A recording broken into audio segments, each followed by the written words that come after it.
Have you ever looked up at the night sky and felt a sense of calm just from seeing the moon? What if one night it just wasn't there?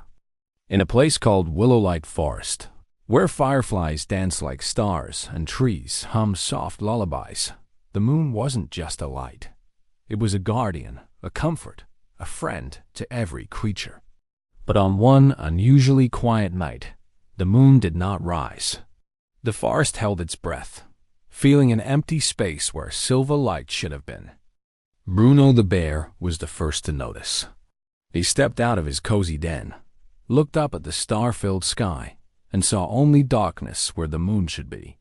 "The moon never misses a night," he murmured, a worried rumble in his chest.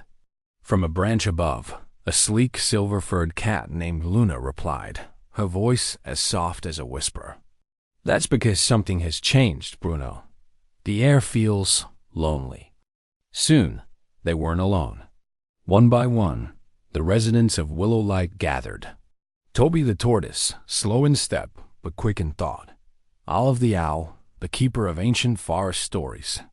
Mila the deer, whose gentle heart held great courage.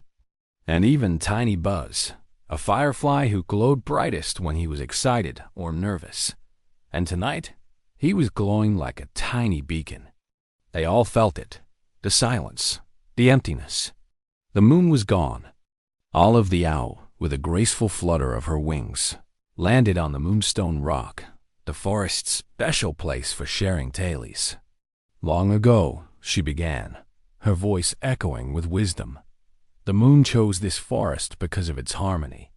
It shines for us as long as we care for one another." Bruno's brow furrowed. "So, did we do something wrong?" But Luna shook her head. "No, this feels different. It feels like the moon was called away." Just then, Buzz the firefly zipped in anxious circles. "I saw something," he chirped. A shadow moving toward the Echo Hills. It wasn't a scary shadow. It was a lonely one. The Echo Hills, a place of old caves and forgotten winds, where few ever ventured. Toby the tortoise took a slow, deliberate step forward. "If the moon went there," he said, his voice steady, "it may be waiting for someone to find it." Bruno stood a little taller, his worry turning into resolve. "Then we'll go together." And so, under a sky lit only by distant stars, the friends began their journey. The path to the Echo Hills was long and unnaturally quiet. The crickets sang softer songs, and the streams reflected only the cold glitter of stars. To keep their spirits up, they shared stories. Mila spoke of a time when moonlight guided her home through a storm. Buzz recalled learning to glow brighter in the dark to conquer his fear. Toby reminded them all that even the slowest steps can cover great distances. As they walked, Luna, with her keen eyes, noticed something strange. The stars themselves seemed to lean in, as if listening to their conversation, pointing the way toward the hills. Finally, they arrived at the entrance to the caves. They weren't dark or scary, but ancient and calm, as if they had been waiting. From the largest cave, a deep, tired voice echoed out. "Visitors, it has been a very long time." Out from the shadows emerged a magnificent winged creature, her form made of twilight and quiet. This was Noctira, the keeper of quiet. She wasn't a monster. She wasn't angry.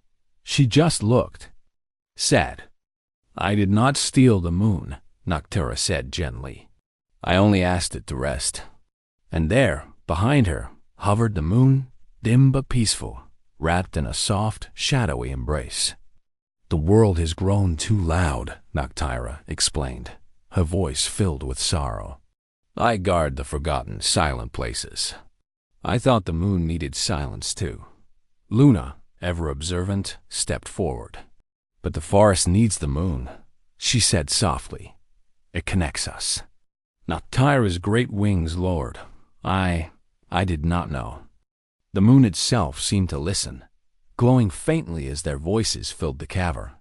Olive spoke of balance, how light needs dark, and sound needs silence. Bruno spoke of friendship, how the moon was a friend they all shared. Mila spoke of kindness and how the moon's gentle light was a symbol of that. Buzz the firefly floated close to the dim orb. "You help us feel safe," he said, his little light flickering, "even when things are dark." With each word, the moon shimmered, growing a little brighter. A look of wonder crossed Noctira's face. "I forgot," she whispered. "I forgot that light isn't loud, it's shared."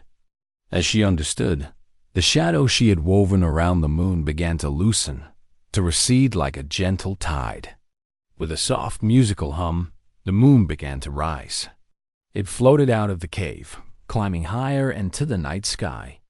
Silver light spilled across the hills, through the trees, and into every corner of willow-like forest.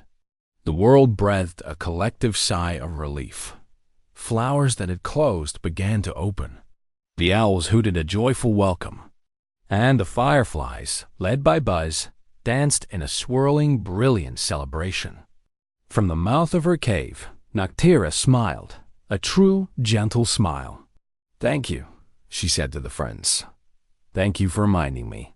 With a graceful bow, she faded back into the quiet shadows she guarded, no longer lonely. The friends walked home under a brilliant, familiar sky. Everything felt warm again, complete.